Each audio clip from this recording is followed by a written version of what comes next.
The solar flare warning had come 3 hours too late. Khyven watched the crimson sky through his kitchen window. Electromagnetic interference turning the sunset into something apocalyptic. His farm sat on the edge of the Terran colony world of New Bremen, far enough from civilization that most people forgot humans even lived out here. That's how he liked it, quiet, simple. Just him, his crops, and the occasional supply drone. The pounding on his reinforced door changed everything. "Human, open up!" The voice was harsh, feminine, and desperate. Khyven grabbed his pulse rifle, not that it would matter if whoever was outside meant real harm, and approached the door. His security panel showed 13 figures huddled on his porch, their forms flickering as the solar storm played havoc with his sensors. He opened the door. 13 pairs of golden eyes stared back at him. Wolf folk.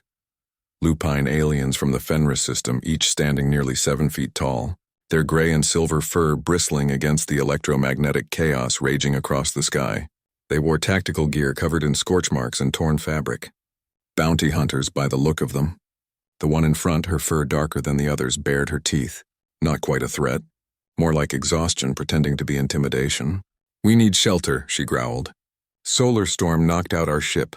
Fried everything, electronic, within 20 kilometers. Your farm's shielded. We detected it." Khyven looked past them at the apocalyptic sky. Sheets of radiation danced across the atmosphere like angry gods. Being caught outside meant death, slow, painful cellular breakdown. Even the wolf folk's natural resilience wouldn't save them. "Inside now." They didn't need to be told twice. 13 massive predators squeezed through his doorway, filling his modest farmhouse with the scent of ozone, sweat, and something wild.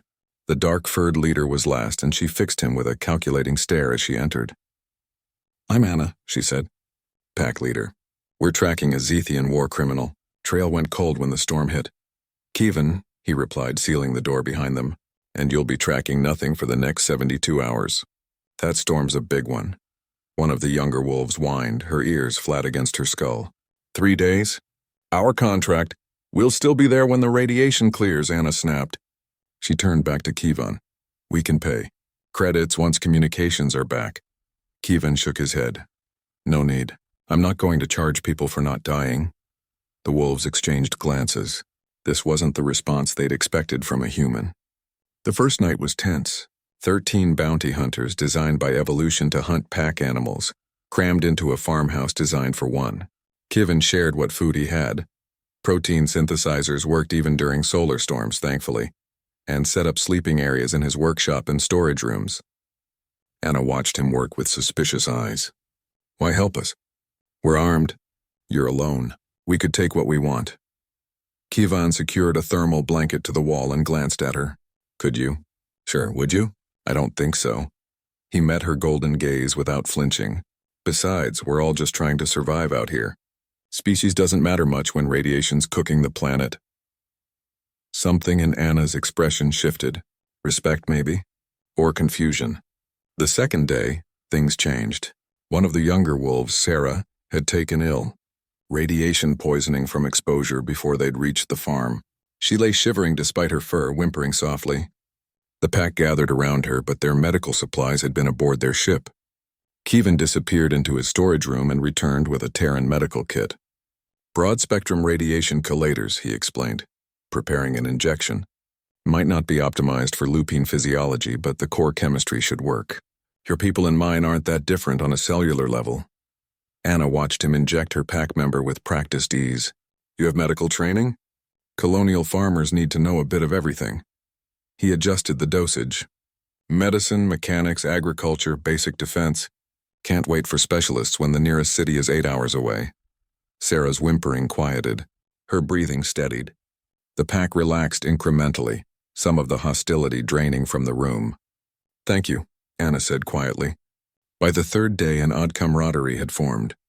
Khyven showed them how his shielded farm worked. Earth technology adapted with Rigelian power cells and Andorian field generators. Hybrid tech, the best of multiple species. Humans are good at that, he explained, adjusting a control panel. "We're not the strongest, fastest, or smartest, but we're excellent at taking everyone else's good ideas and making them work together." One of the wolves, a grizzled veteran named Kira, snorted. "We heard humans were dangerous because of your pack tactics and endurance." That too, Kevin admitted. But mostly, we're dangerous because we're stubborn and adaptable. We don't give up and we learn from everyone. Anna sat beside him, watching the storm slowly dissipate through the reinforced windows. Why live alone out here if humans are so social? Kevin was quiet for a moment. Lost my family in the first wave of colonization. Raiders. After that I figured peace and quiet was safer than people. He glanced at the 13 wolves filling his home. Though I guess the galaxy has other plans. Anna's tail swished thoughtfully. Isolation isn't strength. The pack keeps us alive. Maybe, Kevin said.